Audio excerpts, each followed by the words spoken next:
नमस्कार मित्रों, हमारे YouTube चैनल ज्योतिष जागरण में आपका स्वागत है। मित्रों, जैसा कि आप लोग जानते हैं कि हम लोग फलित ज्योतिष की एक सीरीज पढ़ रहे हैं, जिसमें हम लोग 10 पाठ तक पढ़ चुके हैं। उसमें हम लोग राशियों के गुण स्वरूप के बारे में अभी पढ़ रहे हैं। लेकिन मित्रों, आज एक विशेष विषय पे हम लोग चर्चा करेंगे, जो लगभग सभी लोगों पे समस्या बनी हुई है। विवाह के समय अगर किसी के घर में लड़का या लड़की मंगला या मंगली हो तो उसके लिए एक समस्या बन जाती है उसका शादी विवाह करना। और ऐसा बस ना जानकारी की वजह से होता है। आज हम लोग इसी विषय पे चर्चा करेंगे और इस विषय के बारे में जितनी भी भ्रांतियां हैं उसको दूर किया जाएगा इसके माध्यम से। आप सभी लोग इस वीडियो को पूरा देखिए और हमें आशा है कि जितनी भी मिथक मांगलिक दोष या मंगल दोष को लेके है वो समाप्त हो जाएगा। तो इसमें सबसे पहले तो हम ये जानते हैं कि मंगल दोष होता क्या है। तो मंगल दोष मित्रों एक श्लोक है इसका, लग्ने व्यये च पाताले जा मित्रे चाष्टमे कुजे कन्या भर्तुर विनाशाय भर्ता पत्नी विनाशकृत। मित्रों, इसका अर्थ है कि कुंडली के प्रथम भाव में, चतुर्थ भाव में, सप्तम भाव में, अष्टम भाव में और द्वादश भाव में अगर मंगल है तो प्रथम दृष्टया मांगलिक दोष माना जाता है। इसमें होता यह है कि अगर लड़का मांगलिक है, लड़की मांगलिक नहीं है, इन दोनों की शादी होती है तो लड़की का स्वास्थ्य खराब होना शुरू हो जाएगा, प्रेम व्यवहार बिगड़ जाएगा, उनका आपसी संबंध अच्छा नहीं रहेगा। अगर बहुत ज़्यादा मंगल भारी हो तो लड़की की मृत्यु तक हो जाती है। सेम चीज़ वही अगर लड़की मांगलिक है, लड़का मांगलिक नहीं है तो उसके ऊपर भी वही लागू होता है। तो जब भी जहाँ मांगलिक होने की चर्चा आती है तो कुंडली मिलान जरूर करवा लेना चाहिए। लेकिन मित्रों, मंगल दोष का परिहार भी होता है। मंगल दोष तो ज्यादातर लोग बता देते हैं कुंडली में मंगल की स्थिति देख के कि मांगलिक दोष है, लेकिन बहुत सारे लोग उसका परिहार नहीं बता पाते हैं। सबसे पहले तो ये समझिए कि कुंडली में 12 भाव होते हैं। 12 में से 5 भाव में मंगल है तो मंगल दोष बनता है। मतलब कि 40% लोग मांगलिक होते हैं, बस उनको जानकारी नहीं होती है कि वो मांगलिक हैं या नहीं है। नहीं तो कोई दिक्कत ही नहीं होगी, सबको सुलभ हो जाएंगे आसानी से मांगलिक लड़के और मांगलिक लड़कियां। बहुत लोग होते हैं लेकिन जानकारी नहीं होती है, इधर उधर दौड़ते हैं। किसी से पूछेंगे तो कोई बताएगा यही नहीं कि हमारी लड़की मांगलिक है कि लड़का मांगलिक है, कैसे उनको जानकारी नहीं होगी। तो सबसे पहले तो जहां भी आप, अगर आपके घर लड़का या लड़की मांगलिक है, आप कहीं रिश्ता देखने जा रहे हैं तो अगर उस लड़के की कुंडली नहीं बनी है या लड़की की कुंडली नहीं बनी है जहां आप गए हैं देखने, तो उसका जन्म स्थान, जन्म समय जो है, जन्म तारीख, ये सब आप ले लें और किसी भी योगी ज्योतिषी से समझ लें कि लड़का मांगलिक है कि नहीं। तो हो सकता है 4 जगह गए हों तो उसमें से 2 जगह लड़के मांगलिक निकल जाएं। अब हम लोग चर्चा करते हैं कि मंगल दोष तो होता है, लेकिन ये भी होता है मंगल दोष का परिहार होता है। अगर मंगल दोष का परिहार हो रहा है तो शादी की जा सकती है, कोई दिक्कत नहीं है। उसमें हम आपको सूत्र बता रहे हैं, जो हमारे शास्त्रों में सूत्र दिए गए हैं उसको ध्यानपूर्वक सुनिए। और अगर ये स्थिति कुंडली में बनती है तो मंगल दोष का परिहार हो जाता है। पहला तो यह है कि अगर वर कन्या दोनों मांगलिक हैं और अष्टकूट गुण मिलान में 18 गुण से ज्यादा मिल रहे हो तो मंगल दोष का परिहार हो जाता है। दूसरा सूत्र है कि वर या कन्या की कुंडली में जिस घर में मंगल बैठा हो उसी घर में कोई भी पापक ग्रह जैसे सूर्य, शनि, राहु, केतु अगर बैठा हो, मान लीजिए वर के कन्या में, वर या कन्या के जिस भाव में मंगल बैठा है, अगर प्रथम भाव में मंगल बैठा है वर के और कन्या के प्रथम भाव में सूर्य, शनि, राहु, केतु कोई ग्रह बैठा है तो मंगल दोष का परिहार हो जाएगा। उसके बाद मुहूर्त चिंतामणि के अनुसार मंगली कुंडली के केंद्र या त्रिकोण में शुभ ग्रह स्थित हों और 3, 6, 11 भाव में पाप ग्रह बैठे हों और सप्तम भाव में हो, स्वग्रही हो रहा हो तो मंगल दोष का परिहार हो जाता है। चौथा सूत्र है मुहूर्त परिजात के अनुसार मेष राशि का मंगल अगर लग्न में बैठा हो, वृश्चिक राशि का स्वगृही मंगल चतुर्थ में बैठा हो, मकर राशि का उच्च का मंगल 7वें घर में बैठा हो या कर्क राशि मित्र घर का मंगल 8वें भाव में बैठा हो, धनु राशि या मित्र घर का मंगल 12वें घर में बैठा हो तो भी मंगल दोष का परिहार हो जाता है। प्रकारांतर से वृष राशि का मंगल 7वें घर में, कुंभ राशि का मंगल 8वें घर में होने से मंगल दोष का परिहार हो जाता है।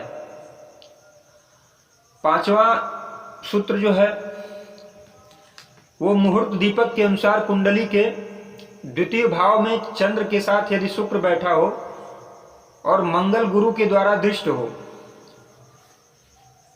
केंद्र में कहीं भी राहु बैठा हो या केंद्र में राहु के साथ मंगल बैठा हो तो मंगल दोष अविचारणीय होता है। छठा जो सूत्र है वो मुहूर्त दीपक के अनुसार लग्न में बलि गुरु या शुक्र विराजमान हो तो वक्री, नीच राशि का मंगल, शत्रु राशि का मंगल और अस्त मंगल कोई दोष नहीं दे पाता है, मंगल दोष का परिहार हो जाता है।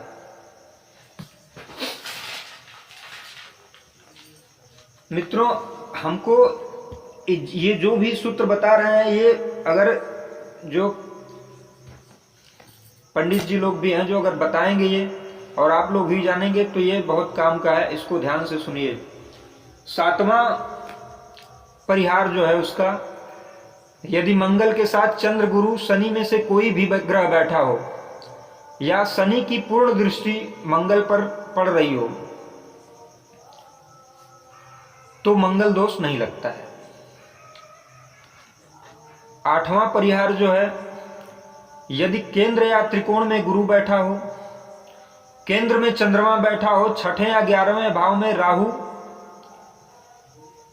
हो तो मंगल दोष का परिहार हो जाता है। 9वां सूत्र जो है वो मिथुन राशि का मंगल 7वें घर में हो या कर्क लग्न की जन्म पत्रिका में 8वें घर में मंगल बैठा हो अथवा कन्या लग्न में पहले, चौथे या 7वें घर में मंगल हो तो मंगल दोष नहीं लगता है। 10वां सूत्र, यदि द्वितीय भाव में शुक्र हो या मंगल के साथ राहु बैठा हो या मंगल पर बृहस्पति की पूर्ण दृष्टि हो तो मंगल दोष का परिहार हो जाता है। 11वां सूत्र है, यदि वर कन्या का गुण मिलान के समय 27 गुण से अधिक मिल रहे हों, दोनों की राशि स्वामी में मित्रता हो और गण एक हों, जैसे वर या कन्या दोनों मनुष्य गण के हों, दोनों देवगण के हो या दोनों राक्षस गण के हों, एक गण होना चाहिए तो मंगल दोष का परिहार हो जाता है। मित्रों, 12वां सूत्र है,